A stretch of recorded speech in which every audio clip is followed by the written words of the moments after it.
Hi, I'm Sara Delaney from One Big Happy Yarn Company. Welcome back to our Granny Squares Crochet-Along. This series is all about granny squares, how to make them, and all the ways you can use them. We have everything you need to crochet along with us at onebighappy.com. This episode, we're making granny squares that change color in every round. Let's get started. So for this project, I'm going to be using the Chunky Crochet Thread by Lori Holt. Don't be frightened by that word thread. We think about crochet thread and we think about the amazing doilies that were made generations ago. This is more like a sport weight yarn, so there's some good heft to it, and you're not going to be working with sewing thread. It's 100% cotton. It comes in some amazing colors. There's a little bit of sheen to it. It's got great structure, and we have about 25 different colors on the website. We also have these amazing little sampler packs that come with 6 tiny little skeins that each have about 28 yards to them. And our sample basket was made with one of these little sample packets. So if you don't want to pick up a kit with the full skeins, you can pick up one of our mini kits that has the sampler in it, and you'll still be able to make this project. And just in case you're not sure if this little sampler pack will actually make this little basket, let me show you one of the skeins that I have left. This is the orange from that basket after I finish the basket. So you'll have a little bit left over. I'm going to be working with the larger skeins of the Chunky Crochet Thread. And let me dive right in. In this pattern, we're starting with a ring of chain stitches. So I'm going to start with a slip stitch. My slip stitches are always adjustable by the tail. That's just my habit. It's more useful that way in most circumstances. And I'm going to chain 8. 1, 2, 3, 4, 5, 6, 7, 8. Now I'm going to go back to that very first chain. You can see our slip knot right there, and the first chain lives right above the slip knot. I'm going to go into that chain with my hook. I'm going to yarn over and pull through everything to close it up. So now I have a ring, pretty little ring of crochet stitches. Now all of the stitches in round 1 of this granny square are going to be worked into the center of this ring. You don't have to worry about being a fiddly and working into the chains. You're actually going to work into that hole right in the center. We are going to chain 3. This counts as 1 double crochet. Then we're going to do 2 double crochets into the ring. Now, as you work along here, you're probably going to notice that your tail wants to sit along the outside edge of the ring. It's okay to crochet over that for a few stitches, but remember, at the end of your work, you're still going to want to weave that end in just to make sure it's extra secure. Now I'm going to chain 3. Then I'm going to do 3 more double crochets right into the center of that ring. 2,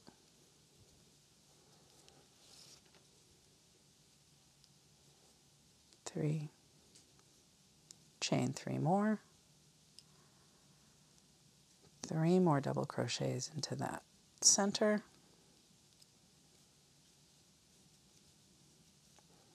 if you've come along on this granny square journey with me, then this part should feel really familiar by now. Groups of 3 double crochets followed by 3 chains that form our corners. Okay, that's my 12th double crochet. So I now have 3 more chains to do.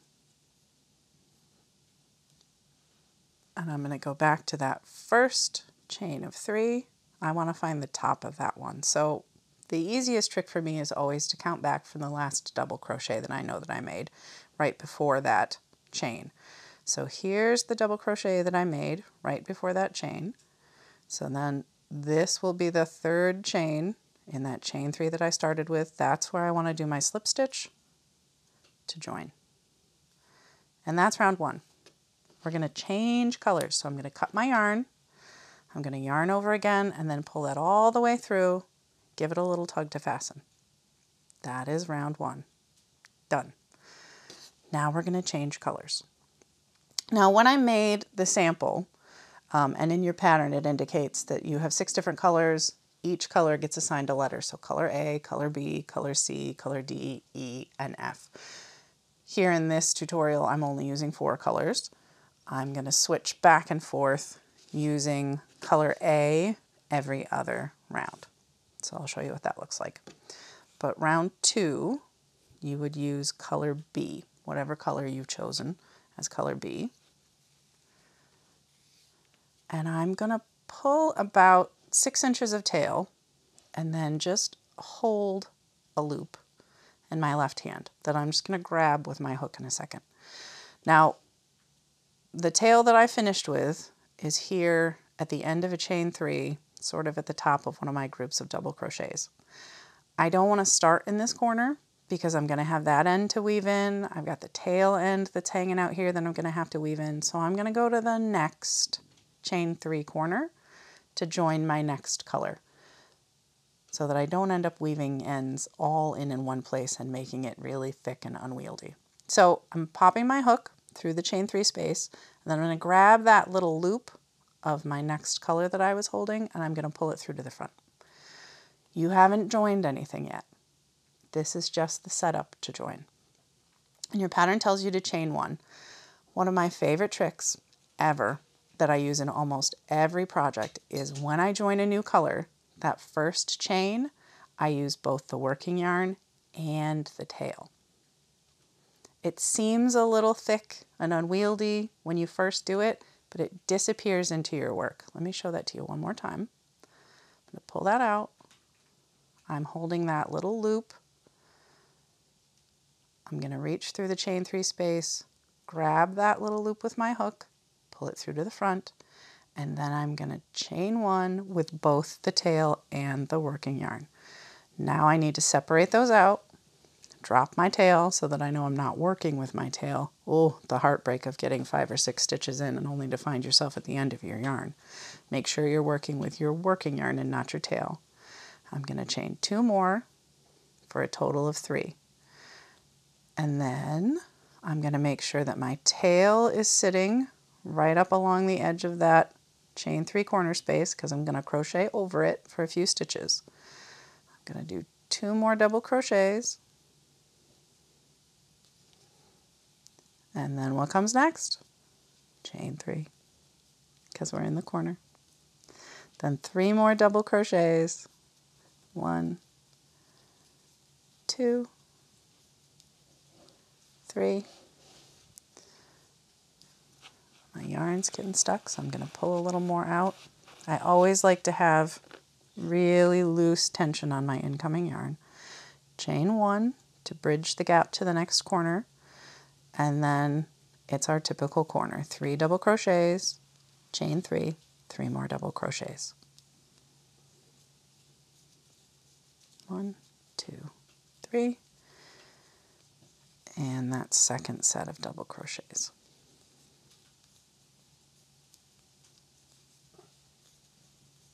Chain 1 to bridge the gap to the next corner,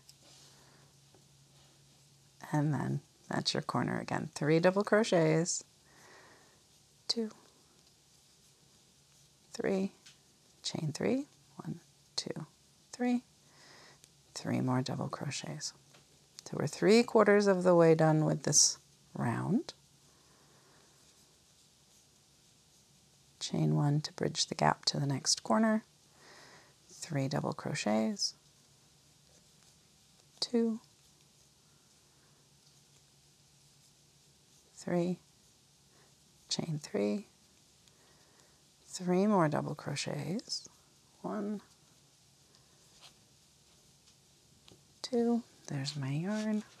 There must be a knot, a little knot in the middle of this skein. It happens. Don't worry about it. Chain 1 to bridge the gap, and then we're back here to that first chain 3 that we made.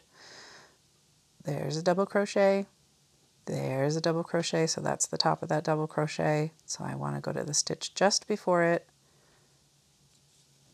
pop my hook through there, and do a slip stitch to join. Okay, that is the end of round 2. I'm going to cut my yarn over again, pull it all the way through till the tail pops out.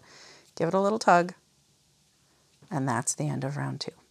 Now we're going to go on to round 3. And for this project, I'm going to go back to color A. In your pattern, it would indicate color C. And I'm going to start the same way. I'm going to pull about 6 inches of yarn for a tail. I'm going to hold a small loop in my left hand. I'm going to look at the piece that I just finished. That's where that tail is at the end of round 2. So I don't want to use this chain 3 space.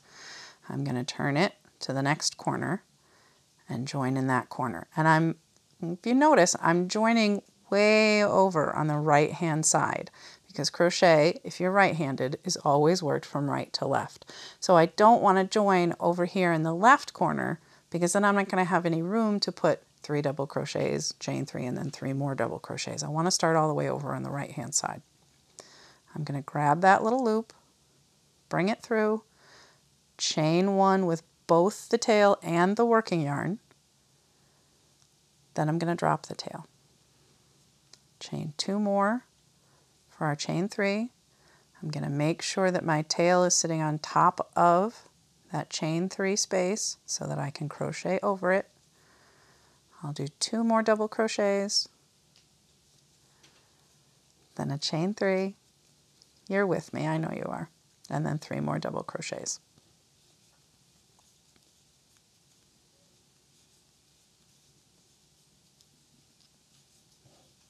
Okay, so this is where, as the rounds of granny squares get bigger, we start doing those single groups of 3 double crochets into the chain 1 spaces. So here's a chain 1 space. I'm going to chain 1 to bridge the gap over to that space. I'm going to do 3 double crochets, 2, 3. Then I chain 1 to bridge the gap across to the next corner.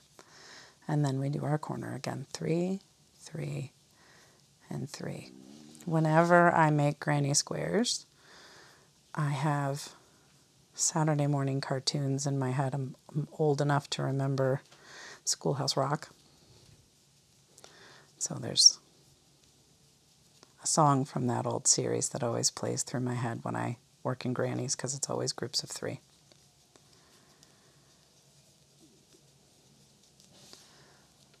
Sometimes your tails will get tangled around your working yarn. You can take a second and just straighten those out. Chain 1, I'm on to the next corner, 3 double crochets, 3 chains. I'm going to pull myself some more yarn, 3 more double crochets,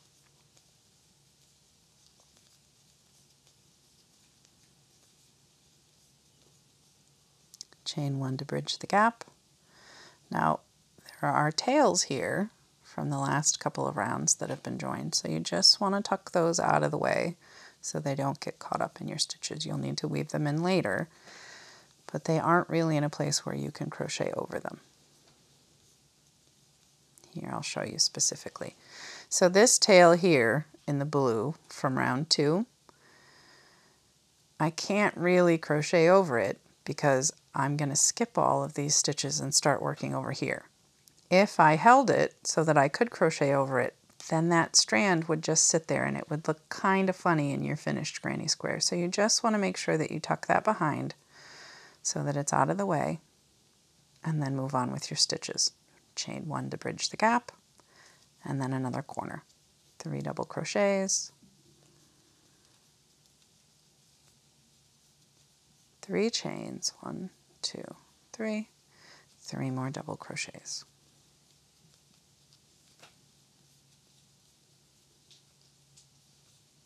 I've got a tangle in my yarn,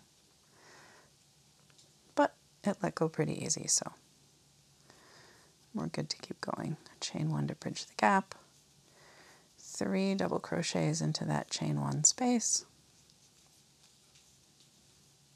chain 1 to bridge the gap, and I'm ready to join again. So there's 1 double crochet, 2 double crochets, that's the top of my chain 3, so that's where I'll do my slip stitch to join.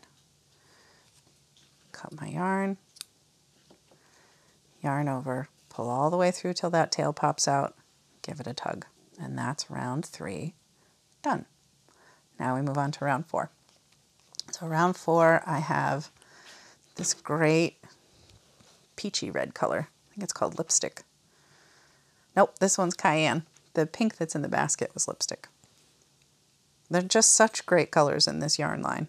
Round 3, I'm finding where we finished round 3, and I'm going to move on to the next corner from there. You just want to stagger where you're joining. If you could do it all in the same corner. You could always join in the same corner, but that chain 3 that you start with looks a little bit different than the double crochets that are next to it. So if you line them all up in the same corner, it's easier for your eyes to see it. When you change corners every round that you start, it sort of disguises that chain and nobody notices. Chain 1 with the tail and the working yarn. Then I'm going to separate them so I can crochet over my tail for a bit. Chain 2 more. And then 2 double crochets.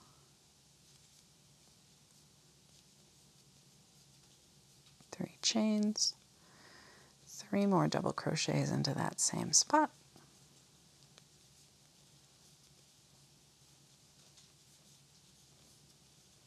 Then I'm going to tuck that tail behind. Now in this round, we have 2 chain 1 spaces before we get to the next corner. So I'll chain 1 to bridge the gap, 3 double crochets, chain 1, 3 double crochets, chain 1, and then the next corner. Again, make sure that you grab your working yarn and not your tail. You don't want to get 2 more stitches along and find that you have to backtrack, although backtracking is not bad. But it's easier if you don't have to.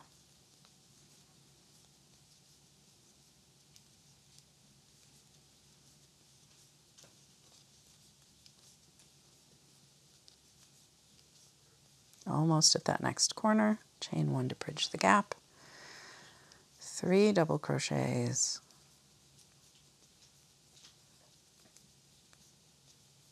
chain 3, 3 more double crochets.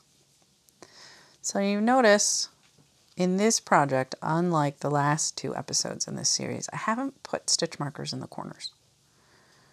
You still can, absolutely, use the tools that work for you. I just happened to not use them this time.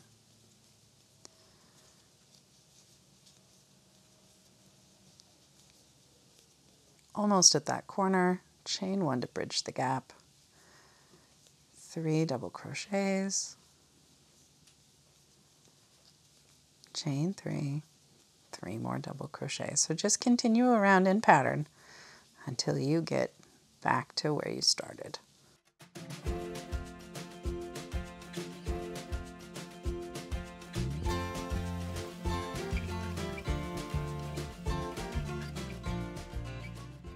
So I'm almost at the end.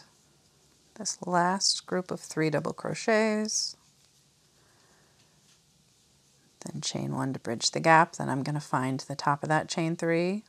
There's a double crochet, there's a double crochet, so I want the stitch before that, and then slip stitch to join, cut your yarn, yarn over and pull all the way through till that tail pops out, give it a tug. Look at that, 4 rounds done. They really go quick. So now I'm going to move on to the 5th round. In your pattern, this would be color E if you're using all different colors. But I'm going back to my color A. I'm going to find that corner where I just finished round 4, and I'm going to move along to the next one. Just going to get the tails behind everything out of the way. I'm going to reach in on the right-hand side, grab that loop, pull it through, chain 1 with both the tail and the working yarn, separate my tail and working yarn, get that tail up along the top so I can crochet over it, chain 2 more, 2 more double crochets to start my corner, chain 3, 3 more double crochets, and you should know the drill by now. You're going to work your way across the side, 3 double crochets in each chain 1 space, chaining 1 to bridge the gap to the next group of double crochets. You know how to work your corners. If you don't, hit reverse on this video and I'll show you how to do it all over again. And meet me back here at the end of this round. So here I am almost at the end of this round. 1 more group of double crochets.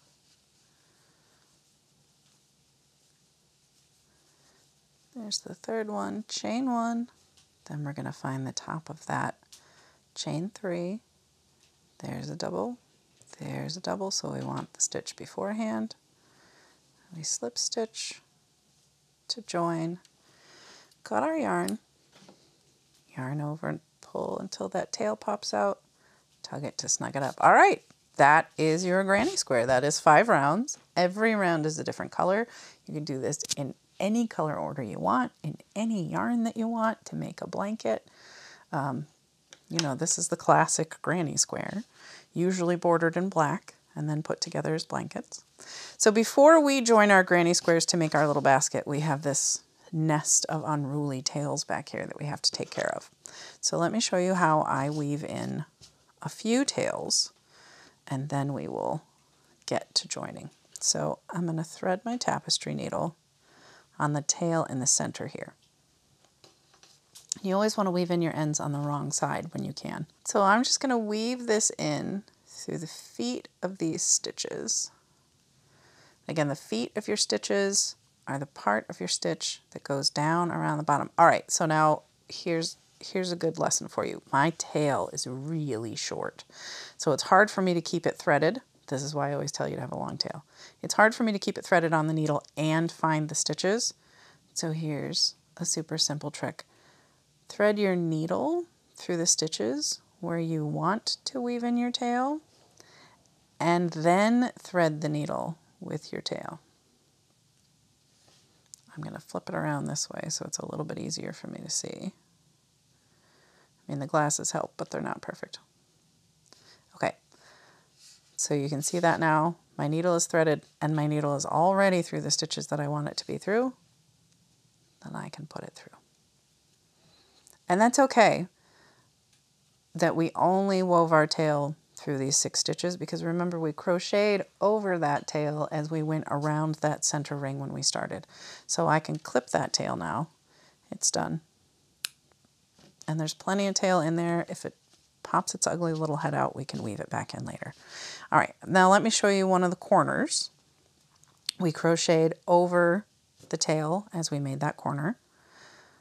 And this tail is longer, so I have plenty of room to weave it in.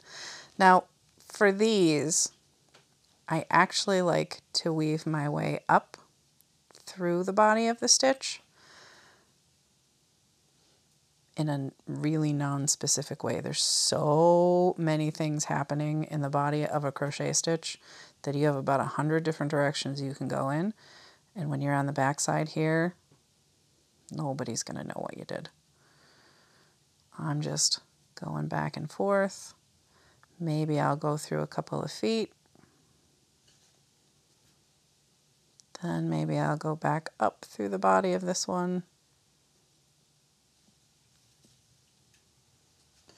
And we're good to go. So one other tail on here that I want to show you how to weave in. Let's see, we'll go here at the end of round 3. This is, if I flip it over for you, this is where we finished round 3. You see that tail? Flip it over. So it's kind of all the way over here to the left on this group of double crochets. Let me thread my tapestry needle. Maybe. Sometimes your yarn has attitude. It's all right, work with it. So my favorite way to tuck this tail in is actually to go back through the legs of the stitches in the round above and tug that little knot backwards. Then I can weave my way down through the body of this stitch, just catching a few of the strands, and then through the feet of these stitches. Now, this is just personal preference, but I always stop one strand before the end so that if that tail does poke out, it's not going to poke out in this space where everybody can see it. And then I can just trim that off. And that's how you would weave in all of the ends. And you will end up with a square that looks like that. So now that our square is done, you just have to make 4 more. So you're going to need 5 granny squares to make this little basket. Now usually when I do a project like this, I like to assembly line the project. So I will do round 1 of all 5 squares. Then I'll do round 2, round 3, 4, and 5. Then I'll weave in the ends on all of my squares. Then we've got to join the squares together. So in your pattern, it says to take 2 squares and put them back to back. You want to make sure that the wrong sides are together. How do we know what the wrong side is? Let me put these 2 side by side for you so you can see. So the right side of double crochet stitches have really long linear lines. So if you're looking directly at your stitches, you can see they're sort of long and lanky. When you're looking at the wrong side of your stitches, there's lots of little bumps and they tend to go side to side.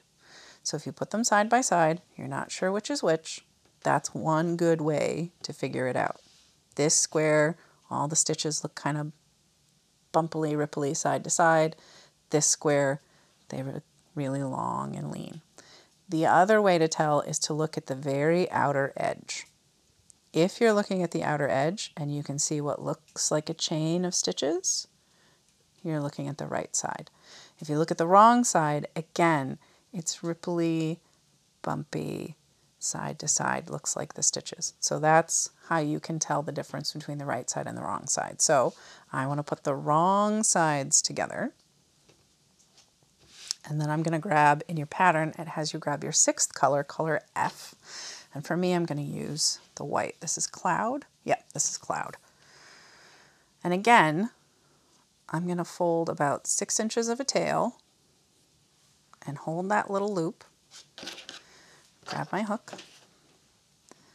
And for joining, what you're going to do is reach through both squares. All of the stitches in your joining are going to be through both of the squares that you're working. So I'm going to start by reaching through the chain 3 space, grabbing that loop of yarn, pulling it through. I'm going to chain 1, again using my tail and my working yarn. I'm going to drop my tail, and then I'm going to do 2 single crochets into this chain 3 space. That's 1 and 2. And now I'm going to single crochet my way across the top of this. So just like when we did the pot holder in episode 1, you're going to match stitches on the front and the back, work through both, and single crochet the 2 layers together. 1 single crochet in each stitch through both layers. Here's my 3rd one. When you get to the chain 1 space, you just work into the chain 1 space, do a single crochet, and you're going to work your way all the way across the top here. Okay, so I'm approaching the end here. Just a couple more stitches. When you get to the chain 3 space at the other side, you want to do 2 single crochets. I've been doing so many double crochets in this project. 2 single crochets in this chain 3 space. And that's it. You've joined that side. You can cut your yarn. Give yourself plenty of tail to weave in. Yarn over, pull through till that tail pops out, and those 2 squares are joined along that side. Now I've gone ahead and joined 4 squares together. You can see all 4 of those. These are going to form the body of our basket. So you just put those together. Every time you put 2 together, you join another one on the opposite edge until you've got 4 joined together this way. Now this is a great way to put together a blanket too. You could do granny squares with scraps or with particular colors that you choose. put them together in strips that are as long as you want the blanket to be. Make 2 strips, and then you can join the strips together as long as you've got the wrong sides together. So here we've got 4 granny squares joined together to form the walls of our basket. And now what we want to do is join our 5th granny square in to make the bottom. Now for this I do use stitch markers just to hold everything in place.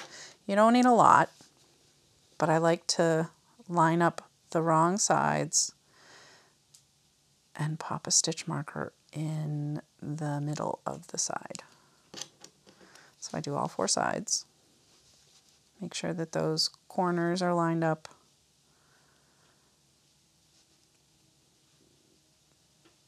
And these are not here to mark any stitches. They're just here to keep everything in place while you join it together. So you don't have to be particular about, I have to get it in this particular stitch. We're not being that fancy. We're just holding it in place. Okay. And then it's the same basic thing. Okay, so I've got that 5th granny square pinned in place here. Again, I'm giving myself about a 6-inch tail, forming that little loop. Now, I'm approaching this from the outside, from the sides, not from the bottom. Because when I'm crocheting around to join this bottom in, we're actually going to work into one of the stitches of the seams that we created earlier. So I want to be out here on the outside of the basket where I can see that. If I'm working with the bottom of the basket facing me, it'll be hard for me to find that stitch on the outside. So it's best to orient yourself so that you're working along the outside of the basket and not along the bottom. So again, I'm going to start in the corner in this chain 3 space. I'm going to go through the matching chain 3 space in the granny square on the bottom, grab my yarn, bring up a loop, chain 1, then I'm going to drop my tail, make sure I'm not working with it. And we start a little differently here. We're just going to do 1 single crochet instead of doing 2 single crochets before we move into doing a single crochet in every stitch and chain 1 across.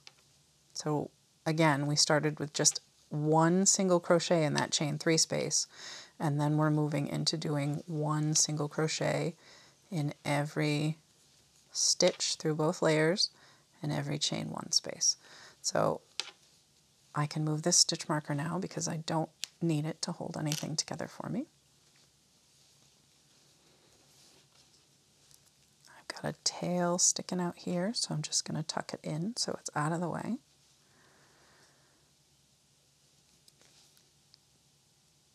Keep working across this side. 1 single crochet in each stitch through both layers, through the chain 1 spaces, through both layers, all the way across to the other chain 3 space. Almost there. If you see a tail hanging out, you can move it. If you accidentally crochet a tail in place, don't be afraid to take your stitches out, move that tail out of the way, and then move forward again. Okay, so here I am, the chain 3 space on the other side. And I'm going to do 1 single crochet through both layers, the matching chain 3 spaces. And then this is where I pivot to the next side. So you can see this join that I did. I'm going to find the very last single crochet that I did. See that top? It looks like a chain. I'm going to put my hook through there. Oh, there's a knot in my yarn. So what I'm actually going to do is go back so that I have a tail. I'm going to cut that knot out. You could just keep going, but that knot inevitably is going to end up on the front of your work. It's like the physics of crochet. If there's a knot in your yarn and you think you can just keep working, it's going to sit right on the front of your work and everybody's going to see it and it's going to drive you crazy. even if you're not a perfectionist. I'm not a perfectionist. It wouldn't bother me, but it bothers me. So I just changed yarn. So now I'm going to have 2 tails here to weave in, which is fine. I don't mind weaving in. You shouldn't mind weaving in either. It's part of the process. I know there's a lot of knitters and crocheters out there that say they hate weaving in ends. It's the worst part. They wish they could just skip it. But I am a process crocheter. I like the whole process. Okay, so I'm back here. I've done that single crochet in the corner. Now I'm going to go to that join along this edge. See that last single crochet? I'm going to put my hook through there. I'm just going to pull it through, complete a single crochet, and now I'm on to the next side. I'm going to make sure the tails are out of the way. I'm going to make sure this side of the bottom is lined up with this side of the basket. I'm going to go through that next chain 3 space, 1 single crochet, and then I'm back into easy peasy land. 1 single crochet in every stitch and every chain 1 space. You're going to do the same thing all the way around. So 1 single crochet in every stitch and every chain 1 space across the side. Then you'll do 1 single crochet in the next chain 3 space, 1 single crochet in the last single crochet of that join, that line of single crochets that we used to join those 2 sides. Then you'll move on to the next side, a single crochet in the chain 3 space, work your way across, and you're going to go all the way around till you come back to where you started. So I'm almost at the end on the bottom here. I've got a few more stitches to go.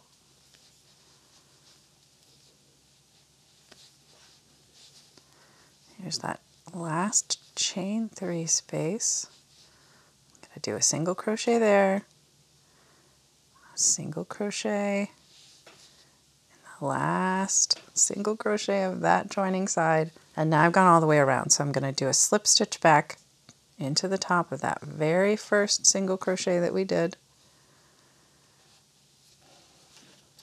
cut my yarn, pull it through until the tail pops out, tug it up, and our bottom is done and joined. Now you've got some spaghetti because we've got tails, we've got where that knot was in our yarn. Don't worry about knots in your yarn. Knots happen in yarn all the time. The mills spin hundreds of thousands of skeins of yarn. They get going, a skein gets halfway through, they pull some more yarn in, tie it on, wind it up. Don't worry when you get a knot in your yarn. Just cut it, move along. All right, so now we're gonna work along the top. Oh, it's so cute. Look at that little basket. So I'm almost at the end of this first side here.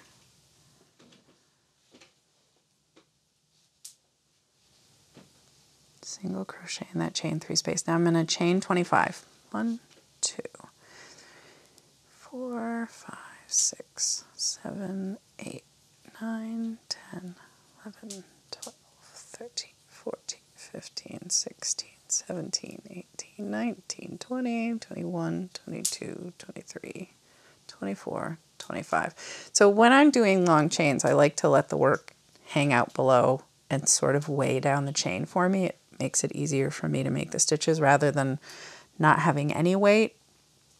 Chains are always a funky thing for me on their own. They almost float there. They have no body and it's kind of hard to hold on to them. So if I let the work weigh it down, it makes my stitches a little more even. So this is the start of our handle. We've chained 25. Now I'm going to come back and slip stitch to the first single crochet that we made.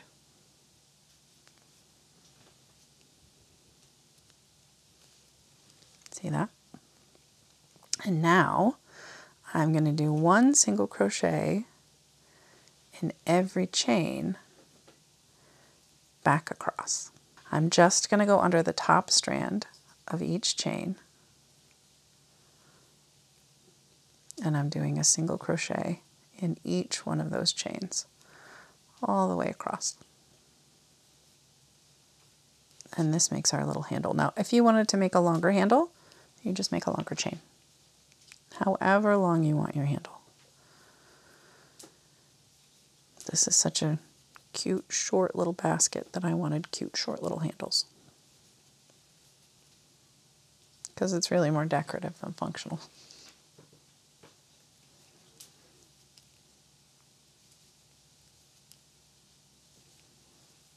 Almost done. Just a few more stitches.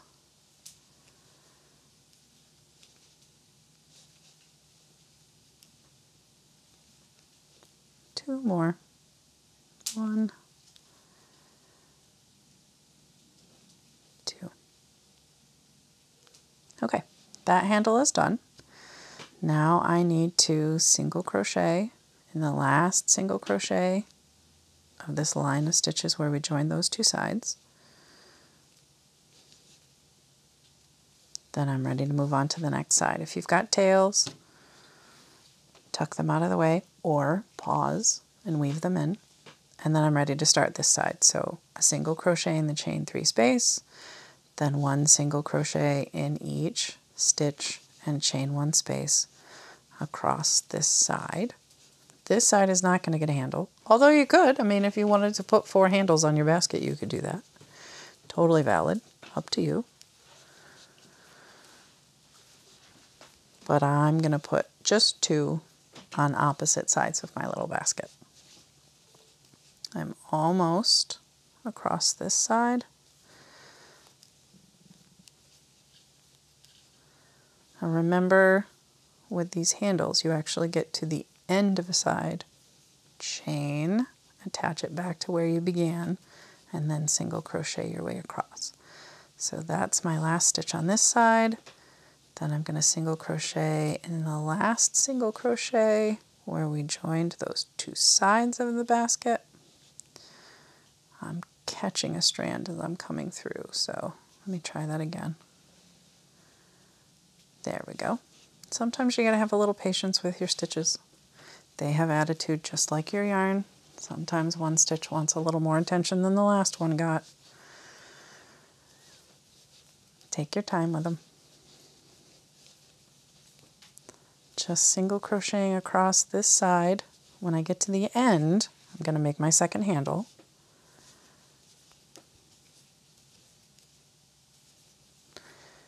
And remember to be gentle with yourself on these projects, especially if you're working with a plant fiber like cotton, like we're working with in this project.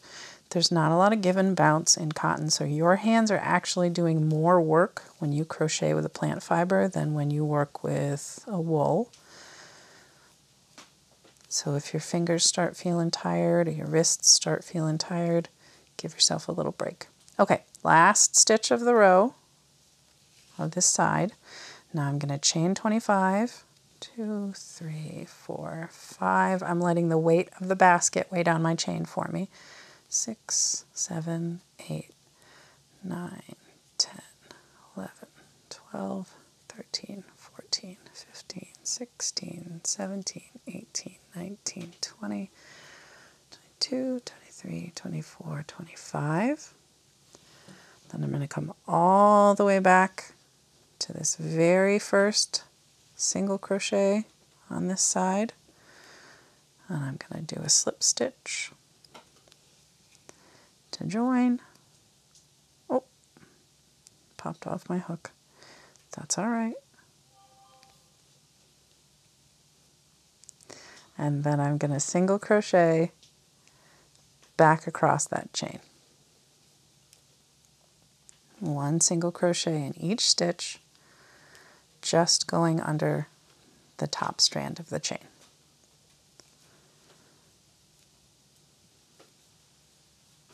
And then we've only got one side of our little basket left, and we'll be done with the construction. When you've finished all of your stitching, you're going to want to make sure that you weave in all of your ends. Nobody wants a project that looks like spaghetti, unless you're making a spaghetti project. It's totally valid. Weave in all of your ends, and then I'll tell you a secret, I didn't block this one. There's, I don't know too many people that have the right things on hand to block a tiny square granny square basket. So I just wove in my ends and put some yarn in it. Put whatever little tchotchkes you want in it. Make it a little project basket. Make it a little Easter basket. Use it as a gift bag. Whatever you can imagine. I'm sure it would fit a roll of toilet paper if you are the kind of person that likes to have a decorative toilet paper holder in your bathroom. This would be adorable. It would be a great little basket, I'm sure, for my younger daughter to put all of her hair scrunchies in. Yes, sweetheart, I'll make you one. I'm sure my older daughter would fill it with pens or markers or paintbrushes. I'm just going to fill mine with yarn. Leave me a comment below and tell me what you're going to put in your little basket. Okay, almost done.